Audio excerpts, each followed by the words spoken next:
writing truly involves a lot of rewriting. This is the real craft of both writers and screenwriters. We must continually revisit and refine what we are writing, reviewing it repeatedly to achieve the desired outcome. Ask ourselves questions, answer them, and see if it is reflected in what we are developing, what we want to be reflected. And that involves writing versions over and over again about the same thing. Now, each time you delve deeper into things, and that's why writing is so entertaining, because you are discovering at the same time. Writing demands patience. Imagine yourself as a runner. The first time you run, it might be tough, but with practice, it becomes easier.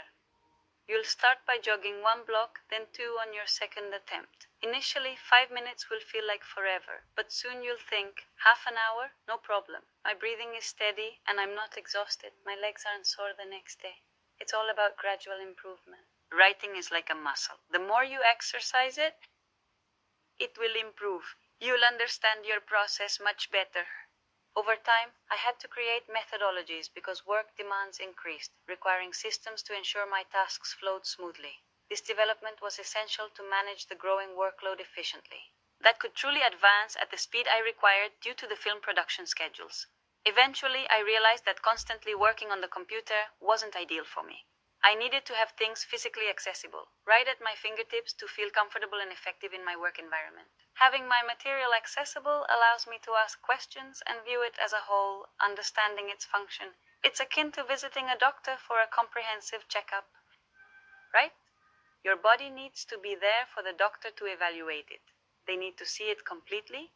They need to see how your voice is. If there's something in your throat, they need to see how your energy is. They need to see a lot of things to evaluate you. The same thing happens when you're working on a script. You need to see the entirety of the script's body. Remember that we've moved from a skeleton to having a body. But now I want to review how the structure is functioning. I don't know if the same thing happened to you, but when I was little, I went to school. When I read a book, they would ask me very simple questions afterward, and those questions were who, what, when, how, and why, so I could somehow summarize that book. Those are questions that have accompanied me throughout all these years of writing. I believe they are crucial for assessing our script's health. Writing possesses a unique quality that sets it apart, making it particularly special. The easier you can answer those questions, the better you understand the material. The more intricate structures you can achieve, the better. However, if the answers to these questions become more perplexing, it limits your ability to explore them deeply because you have less mastery over the elements you're using. Keep in mind that writing is fundamentally about making connections between various elements and ideas that apparently have no relation, and that by connecting them you generate a structure. I'm going to do this exercise with the questions.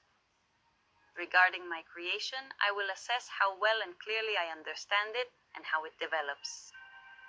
I will see if I need to include specific scenes that I feel are lacking to explore the theme or the character's journey more deeply, enhancing the narrative and its impact, or what I uncover during the process. Displayed here are all the scenes I deem crucial for the short film I am crafting, ensuring they capture the essence of my vision. I cut paper, create cards, and arrange them on the table. Why do I engage in this activity, you might wonder? Because I'm interested to see how the structure works, and for that, I need to have it all in one place. It allows me to obviously, since they are cards, take them out, put them, move them, and I think writing has a lot to do with experimenting with what you are writing, and it serves me much better to experiment on paper and write notes and then transfer that to the computer rather than the other way around. There's something about movies, right? It's like you're watching them like this, as if you weren't reading them, but experiencing them.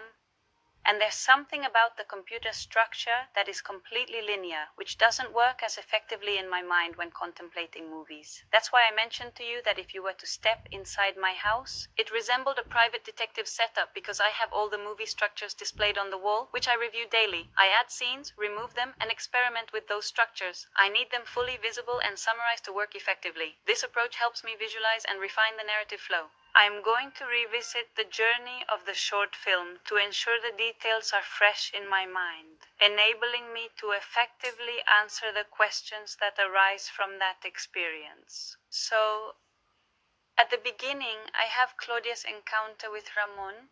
Claudia is chasing Gurka and meets Ramon.